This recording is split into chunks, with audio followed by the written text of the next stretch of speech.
यति जिनो धृति धनुषा मिषुमाला भवति योगियो धानाम यद्वा करुणामय्यपि मोह रिपु प्रहतये तीक्ष्ण।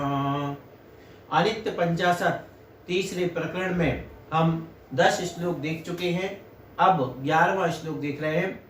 11वें श्लोक का उच्चारण ये मूर्खा भुवितेऽपि दुःखहतये व्यापारमातन्वते साम भूदथवा स्वकर्म वसतस्तस्मान्न ते तादृशः मूर्खान् मूर्ख शिरोमणीन् ननु वयं तानेव मन्यामहे ये कुर्वन्ति शुचं मृते सति निजे पापस्य दुःखाय च। अर्थ है, इस पृथ्वी पर जो मूर्ख जन हैं वे भी दुख को नष्ट करने के लिए प्रयत्न करते हैं। फिर यदि अपने कर्म के प्रभाव से वह दुख का विनाश ना भी हो तो भी वे वैसे मूर्ख नहीं हैं। हम तो उन्हीं मूर्खों को मूर्खों में श्रेष्ठ अर्थात अतिशय मूर्ख मानते हैं जो किसी इष्ट जन का मरण होने पर पाप और दुख के निमित्त भूत शोक को करते हैं। क्या बात है, पृथ्वी पर वे मूर्ख हैं जो दुख को नष्ट करने के लिए प्रयत्न करते हैं। क्यों? क्योंकि जब तक यह संसार है तो दुख तो रहेगा। तो ये जो सामान्य दुख हैं इन दुखों को दृष्टि रख करके, इन दुखों पर दृष्टि रख करके इन दुखों को हमेशा के लिए दूर करने का सोचना ये मूर्खता है। क्यों? क्योंकि ये संसार है तो इस संसार में दुख तो हमेशा रहेंगे। फिर यदि अपने कर्म के प्रभाव से वह दुख का विनाश ना भी हो तो भी वे वैसे मूर्ख नहीं है। अब मूर्ख व्यक्ति दुखों का नाश करना चाह रहा है लेकिन दुख नहीं भी दूर नहीं हुए तो भी वह मूर्ख ज्यादा बड़ी बात नहीं है, वैसा मूर्ख नहीं है। कर्म का प्रभाव था कि उसको दुख ही मिल रहा है और वो उसका दुख दूर नहीं हुआ तो भी वह मूर्ख उतना मूर्ख नहीं है जितना कि मूर्खों में श्रेष्ठ अतिशय मूर्ख कौन है, जो किसी इष्ट जन का मरण होने पर पाप और दुख के निमित्त शोक को करता है। मतलब किसी इष्ट का वियोग हो गया, अपना व्यक्ति कोई चला गया तो उस समय जो क्या करता है, इष्ट जन का मरण होने पर पाप और दुख के निमित्त भूत पाप कराने वाला है। यह जो शोक है, दुख शोक तापा क्रंदन बल परिदेवनान्यात्म स्थानान्य असद वेद्यस्य असाता वेदनी कर्म का बंद कराने वाला है। तो ऐसा जो भाव है, ऐसा जो शोक है, दुख का निमित्त है, दुख का कारण है, यह जो करता है पाप और दुख के निमित्त भूत शोक को करता है वह अतिशय मूर्ख है। एक सामान्य व्यक्ति जो अपने दुख दूर करने के लिए प्रयत्न करता है और उसके दुख दूर नहीं होते हैं तो वह मूर्ख नहीं है। मतलब तो वह कर्म के प्रभाव से उसका दुख दूर नहीं हुआ। लेकिन असली मूर्ख कौन है, जो इष्ट जन का मरण हो गया अब उसकी निमित्त से रो रहा है, शोक कर रहा है। तो ये मूर्खों में श्रेष्ठ यानी मूर्ख शिरोमणि है। इस प्रकार से लोक में जो प्राणी मूर्ख समझे जाते हैं वे भी दुख को दूर करने का प्रयत्न करते हैं। यदि कदाचित दैववशात यानी भाग्य से उन्हें अपने इस प्रयत्न में सफलता ना भी मिले तो भी उन्हें इतना अधिक जड़ नहीं समझा जाता। भाई दुख को दूर करने की सोचना ये कोई ज्यादा बड़ी मूर्खता नहीं है, और दुख दूर करने का प्रयत्न करने पर भी भाग्य से दुख दूर ना हो तो भी ये बड़ी मूर्खता नहीं है। लेकिन जो पुरुष किसी इष्ट जन का वियोग हो जाने पर शोक करते हैं उन्हें मूर्ख ही नहीं बल्कि मूर्ख शिरोमणि समझा जाता है। क्यों? क्योंकि भाई जो सत्य है इसमें किसी शास्त्र की भी जरूरत नहीं है कि जो मर गया वो वापस नहीं आ सकता है, और रोने से कोई भी फायदा नहीं होता, शोक मनाने से कोई फायदा नहीं। तो फिर जो इष्ट वियोग पर इस प्रकार शोक कर रहा है, वो अतिशय मूर्ख है, यानी मूर्ख शिरोमणि। किंतु ये मूर्ख शिरोमणि इष्ट वियोग में शोकाकुल होकर और नवीन दुखों को और उत्पन्न करने का प्रयत्न करते हैं। यही जो मैंने अभी कहा था, इसका कारण है कि उस शोक से दुख, शोक, तापा, क्रंदन, वध, परिदेवनान्यात्म परो भय स्थानान्य सद्वेद्यस्स। ये तत्वा सूत्र के 6वें अध्याय का जो 11वां सूत्र है, इसमें कहा गया है कि असाता वेदनी कर्म का बंध होता है अपने अथवा पर के विषय में क्या करना, शोक आदि करना, दुख शोक करना। तो ये क्या है, ये असाता वेदनी कर्म का आश्रव बंद कराने वाला परिणाम है। इसलिए इष्ट वियोग होने पर वस्तु की जो व्यवस्था है, स्वतंत्र व्यवस्था है, वास्तु स्वतंत्र है, जो द्रव्य का लक्षण है, उत्पाद व्यय द्रव्य युक्त सत, यानी उत्पाद व्यय पर्याय से पर्यायांतर होना, जो द्रव्य का कार्य है, उसको सही तरीके से समझें कि पर्याय नाशवान होती है और ये मनुष्य भी क्या है, एक पर्याय है। तो ये पर्याय जाएगी, अगली पर्याय आएगी। ये सब बातें तरह तरह से सोच करके हमें इस शरीर की अनित्यता समझनी चाहिए और स्वीकार करनी चाहिए। तो ऐसा हम कर लेंगे तो इष्ट जन का भी वियोग होने पर शोकाकुल नहीं हो सकते हैं। अगला है 12वां नंबर श्लोक। किम जानासि न किम शृणोसि न किम प्रत्यक्षमेवेक्षसे निःशेषं जगदिन्द्रजाल सदृशं रम्भेव सारोज्झितं किं शोकं कुरुक्षेत्र मानुषपशो लोकान्तरस्थे निजे तत्किंचित् कुरु येन नित्य परमा नंदास्पदं गच्छसि। इसका अर्थ देखते हैं। हे अज्ञानी मनुष्य, यह समस्त जगत इंद्रजाल के सदृश विनश्वर और केले के स्तंभ के समान निस्सार है। इस बात को तुम क्या नहीं मानते हो? क्या आगम में नहीं सुनते हो और क्या प्रत्यक्ष में भी नहीं देखते हो? अर्थात अवश्य ही तुम इसे जानते हो, सुनते हो और प्रत्यक्ष में भी देखते हो। फिर भला यहाँ अपने किसी संबंधी जन के मरण को प्राप्त होने पर क्यों शोक करते हो? अर्थात शोक को छोड़कर ऐसा कुछ प्रयत्न करो जिससे कि शाश्वतिक उत्तम सुख के स्थानभूत मोक्ष को प्राप्त हो सको।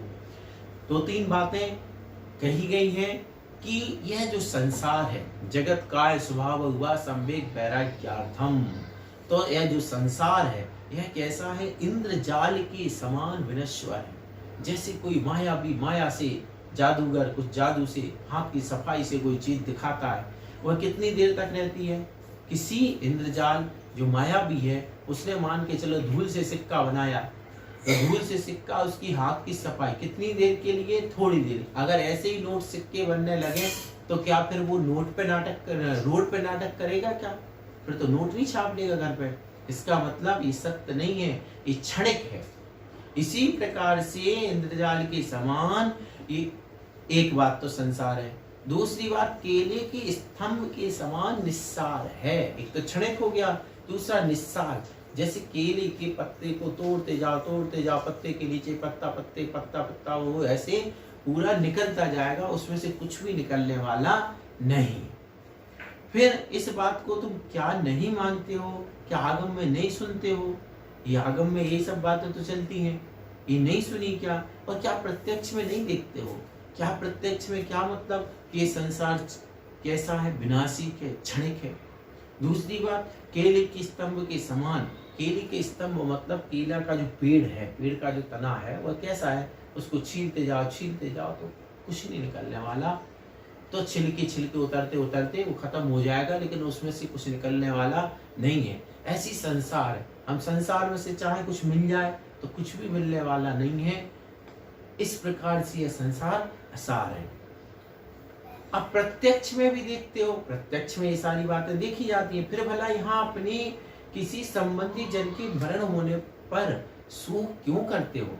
जब ये निश्चित है कि संसार असार है। अरे उसके पे शोक कर रहे हो, आपको भी तो जाना है, तो जब ये आना जाना लगा है, आना जाना लगा है, आना जाना लगा रहता है, आना यानी उत्पाद, जाना यानी व्यय, और लगा रहता है द्रव्य। तो इस तरीके से उत्पाद व्यय द्रव्य युक्तम सब, तो ये तो उसका लक्षण है द्रव्य का। इसलिए शोक क्यों करना, क्यों शोक करते हो, अर्थात शोक को छोड़कर ऐसा प्रयत्न करो कि शाश्वत सुख को प्राप्त हो जाओ।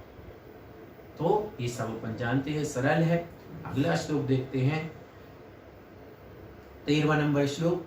जातो जनो म्रियत येव दिने च मृत्योः प्राप्ते परस्त्रिभुवनेऽपि न रक्षकोऽस्ति तद्युमृते सति निजेऽपि शुचं करोति भूत्यकृत्य रोदति वने विजने समूढ़ः।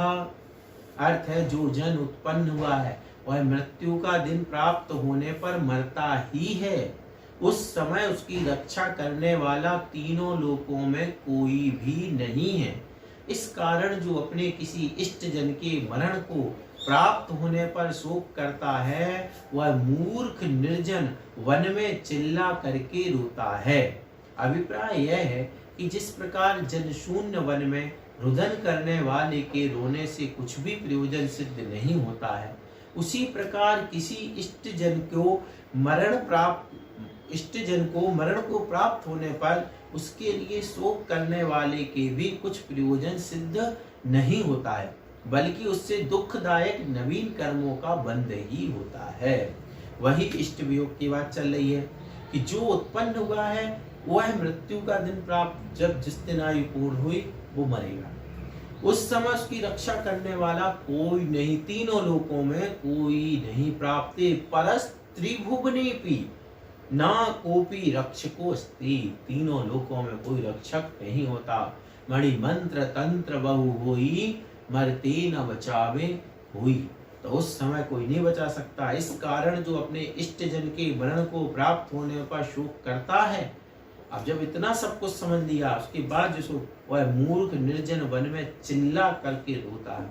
जैसे कोई एकांत घना जंगल हो और वहां पे कोई चिल्लाए, तो चिल्लाने से कुछ भी होने वाला नहीं, क्योंकि उसकी बात को सुनने वाला वहां कोई नहीं है।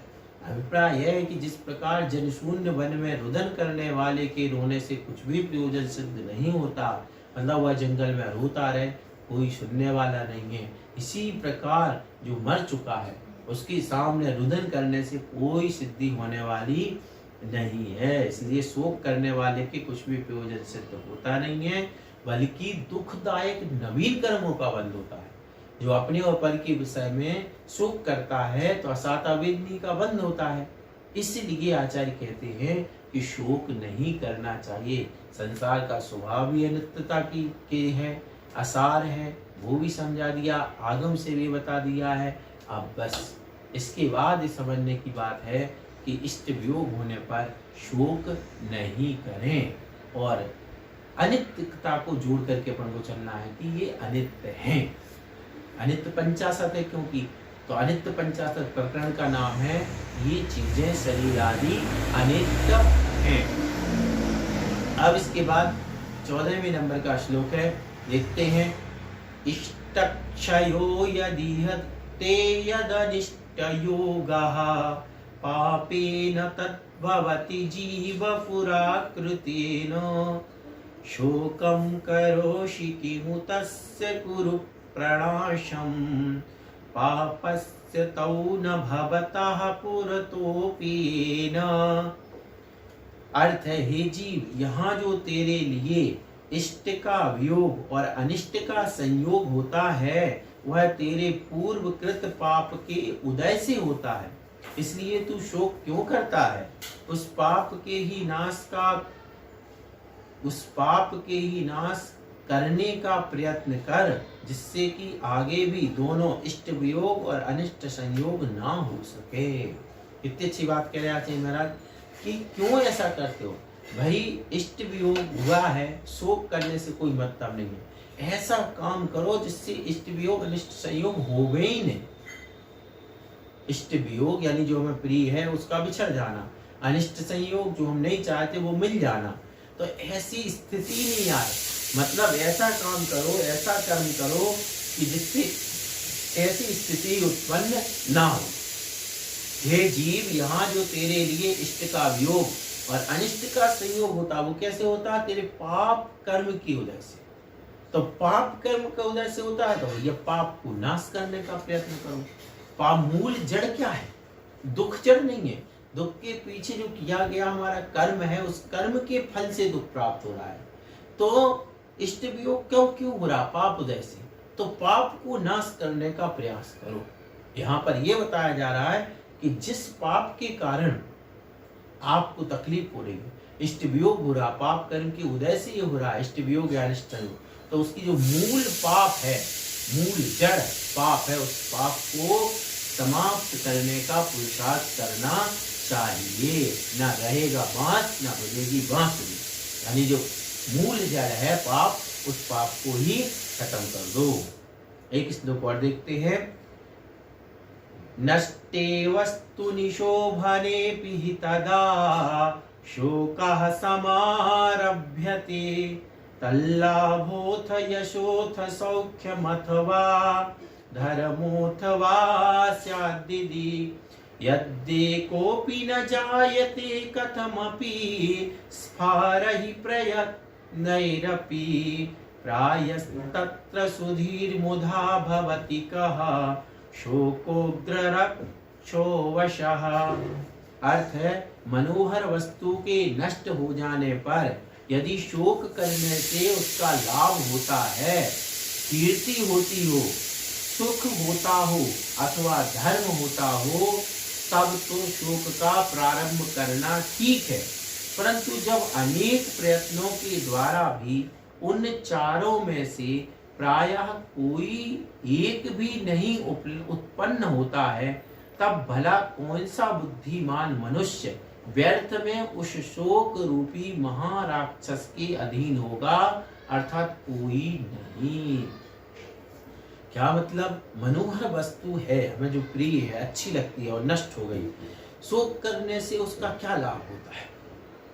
जो चीज मिट गई, चली गई, गुम गई, कुछ भी हो गया, अब उससे कुछ नहीं। कीर्ति होगी क्या? आप रोगे तो क्या आपकी कीर्ति फैलने वाली है? सुख होगा, सुख मिल रहा, अरे दुखी हो रहा है, रो रहे हो तो दुख हो रहा है, और कर्म का जो बंध हो रहा वो भी दुख रूप हो रहा है। अथवा धर्म होता हो, या कोई धर्म लिखा हो, ऐसा कहीं लिखा हो शास्त्रों में कि भैया कोई मर जाए तो रोने लगो, कुछ गुम जाए तो रो, तो जिससे पुण्य लगेगा। तो यदि रोने गाने से पुण्य लगता हो, धर्म होता हो, तो समझ में आए। फिर इसके बाद तो शोक करना ठीक है, आचरण है। अगर पुण्य बन रहा हो, धर्म हो रहा हो, रोने धोने से, या कीर्ति बढ़ती हो किसी की, उसकी प्रशंसा होती कि देखो ये इतना रोता है, अगर इसकी चीज गुम जाए तो फिर कर सकते हैं। जब ये सब नहीं होता है, अनेक प्रयत्नों द्वारा भी उन चारों में से प्रायः कोई एक भी नहीं उत्पन्न होता, न कीर्ति होती, न सुख होता, न लाभ होता है, न धर्म होता है, तो फिर कौन बुद्धिमान मनुष्य व्यर्थ में शोक रूपी महाराक्षस के अधीन होगा? शोक कैसा है? जब व्यक्ति शोकाकुल होता है, शोक में उसका स्वयं का चेहरा बिगड़ जाता है, शोक में भूख मर जाती है, शोक में यहाँ तक कि व्यक्ति बीमार भी हो सकता है, और शोक में टेंशन हो सकती है, कोई बड़ी बीमारी हो सकती है, अटैक भी आ सकता है, मृत्यु भी हो सकती है। तो ये शोक, कितने लोग अपन ने देखे कि शोक के कारण चल बसते हैं। शोक हुआ और वो इतने टेंशन में आ जाते हैं, किसी भी चीज का शोक कर ले, टेंशन, सीधी सी बात, टेंशन में आकर के, और वो अपने जीवन को भी खत्म कर देते हैं। तो ऐसा जो महाराक्षस है, ये शोक कैसा है? महाराक्षस है। तो ऐसा कौन बुद्धिमान है जो इस महाराक्षस के अधीन होगा? अर्थात कोई नहीं होगा। यानी जो बुद्धिमान है वह जानता है कि जो वस्तु नष्ट हो गई है, उसको शोक करने से कोई ना लाभ होगा, ना कीर्ति होगी, ना सुख मिलेगा, ना उससे धर्म होगा। इसलिए जो बुद्धिमान व्यक्ति है वह वस्तु के वियोग हो जाने पर, नाश हो जाने पर रुदन नहीं करता, शोक नहीं करता।